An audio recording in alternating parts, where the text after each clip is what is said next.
उसका सम्मान करने का काम नरेंद्र मोदी जी ने किया है। भाई और बहनों,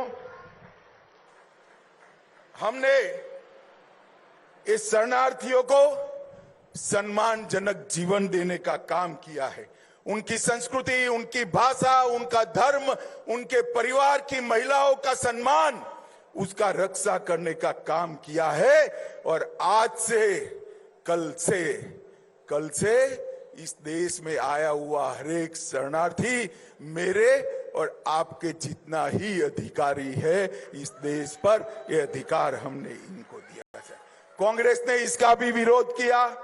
मित्रों, 10 साल में हमने कई सारे रिफॉर्म किए हैं और मैं आज आपको बताना चाहता हूं, 10 साल पहले मैं जब यूपी का इंचार्ज था, 2014 में, सोशल मीडिया की ही मीट थी, इतनी बड़ी तो उस वक्त होती नहीं थी।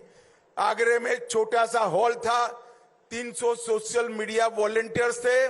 सारे लोग कहते थे हमारे लिए फोन बड़ा महंगा पड़ता है और डेटा का रेट भी बहुत ज्यादा है, इसलिए हम सोशल मीडिया पर ज्यादा काम नहीं कर सकते।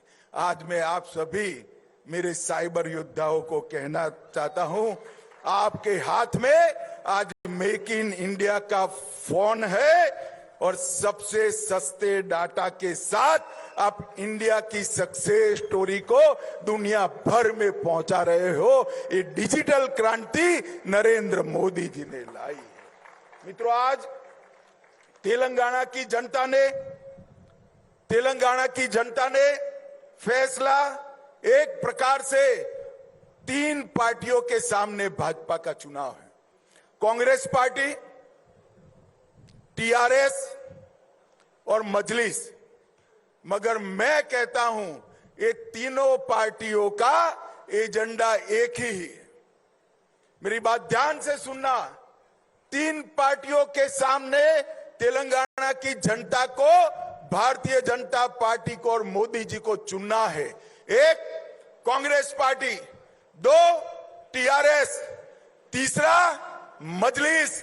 परंतु पार्टी कहने को 3 है मगर एजेंडा एक ही है। एक कांग्रेस और टीआरएस मजलिस के एजेंडे पे चलते हैं, मजलिस का एजेंडा लागू करता है। मुझे भाई और बहनों बताओ, हैदराबाद स्थापना दिन मनाना चाहिए या नहीं मनाना चाहिए? जोर से बोलिए, मनाना चाहिए या नहीं मनाना चाहिए? ये मुस्लिम रिजर्वेशन हटना चाहिए या नहीं हटना चाहिए? जोर से बोलो, हटना चाहिए या नहीं हटना चाहिए? क्या कांग्रेस हटा सकती है? टीआरएस हटा सकती है? मजलिस हटाना चाहती है? ये तीनों एक दूसरे के चट्टे बट्टे हैं। ये तीनों पार्टियां एक है।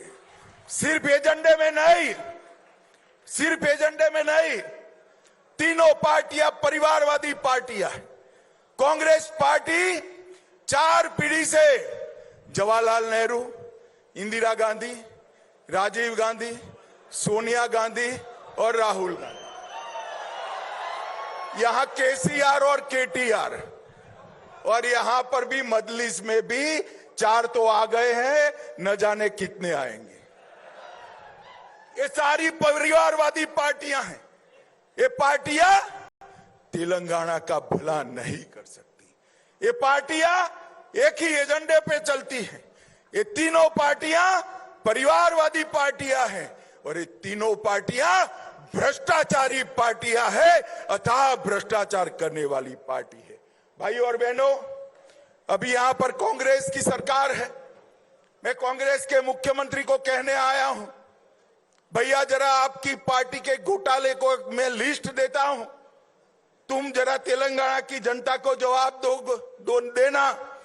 कांग्रेस पार्टी ने कॉल ब्लॉक का घोटाला किया, कॉमनवेल्थ का किया, 2G का किया, शारदा चिटफंड का किया, हिमाचल की सेब की बिक्री का किया, INX मीडिया का किया, एयरसेल का किया, लैंड फॉर जॉब का घोटाला हुआ, जम्मू कश्मीर क्रिकेट एसोसिएशन का घोटाला हुआ, एम्ब्रायर डील का घोटाला हुआ, ऑगस्टा वेस्टलैंड का हुआ, सबमरीन का घोटाला हुआ, बॉफोर्स घोटाला हुआ, मारुति घोटाला हुआ।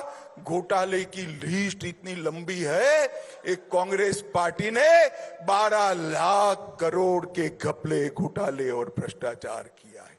और ये टीआरएस ने भी तेलुगु प्राइड के नाम से सत्ता पर आए और लाखों करोड़ रुपए का भ्रष्टाचार किया। मैं इनकी भ्रष्टाचार की लिस्ट मेरे पास है, मगर मैं बताना नहीं चाहता। ये दोनों पार्टियां भ्रष्टाचारी पार्टियां हैं मित्रों। ये तेलंगाना का भला नहीं कर सकते। ये दोनों पार्टियां भ्रष्टाचारी पार्टियां हैं और ये तीनों पार्टियां तेलंगाना को विकसित तेलंगाना नहीं बना सकती। ये तीनों पार्टियां का एजेंडा अलग है, परिवारवाद के साथ अपने परिवार का भला करना। मुझे बताओ, जो अपने बेटों बेटी के लिए राजनीति में है, वो तेलंगाना का भला कर सकते हैं क्या? जोर से बोलो, कर सकते हैं क्या?